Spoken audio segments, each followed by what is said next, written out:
जैसा करोगे वैसा भरोगे, आजी सीखो और अल्लाह से माफी मांगो। नवाज शरीफ का बानी पीटीआई को मशवरा।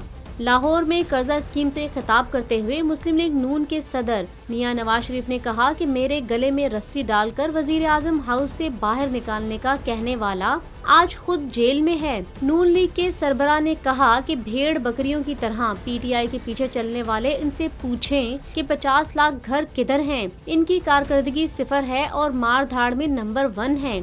ये हुकूमत में हो या ओपोजिशन में, इनका काम ही सड़कों पर एहतजाज करना है। नवाज शरीफ ने पीटीआई की कारकर्दगी पर तनकीद करते हुए कहा कि खैबर पख्तूनख्वा के अस्पतालों में आवाम के लिए कोई सहूलत नहीं, इसीलिए वहां के मरीज पंजाब आते हैं। इनसे पूछा जाए कि ये 1 अरब दरख्त, हाउसिंग स्कीम और दीगर स्कीमें कहाँ हैं। अगर हमारा मुकाबला करना चाहते हो तो अपने सूबे में आवाम की खिदमत करो, वहाँ हेल्थ कार्ड, किसान कार्ड, कर्जा स्कीमें और दीगर सहूलतें दो।